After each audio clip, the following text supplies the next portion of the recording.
வடபழனி முருகன் கோவிலின் மர்மமான வரலாறு. வடபழனி முருகன் கோவில் சென்னையின் மையத்தில் பக்தர்களின் மனதை கவரும் ஒரு புனித தலமாக விளங்குகிறது. கோவிலின் வரலாறு 19ஆம் நூற்றாண்டில் தொடங்கியது. ஒரு பக்தரின் சிறிய சன்னதியில் இருந்து அண்ணாசாமி நாயக்கர் என்ற பக்தர் முருகனின் அருளை பெற்று சன்னதியை பெரிய கோவிலாக மாற்றினார். இங்கு இருக்கும் முருகன் சிலை அண்ணாசாமி நாயக்கரின் சொந்த கையில் வரைவிக்கப்பட்டது. அதற்கு ஆற்றல் உள்ளதாக நம்பப்படுகிறது. பக்தர்களின் நற்செயல்களால் கோவில் விரிந்து கும்பாபிஷேகங்கள் மூலம் பிரபலமடைந்தது.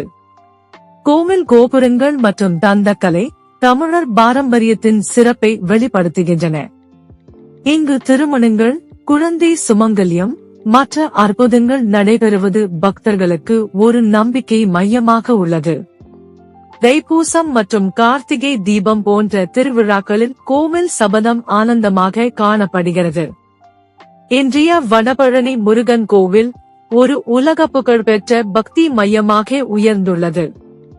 முருகனின் அருள் அனைவரையும் காப்பாற்றி வாழ்க்கையை வளமாக ஆக்கட்டும். முருகப்பெருமானை நம்பினால் சேனலை லைக் செய்யவும், உங்கள் எண்ணங்களை கமெண்ட் செய்யவும், வீடியோவை பகிரவும் மற்றும் சேனலுக்கு குழு சேரவும்.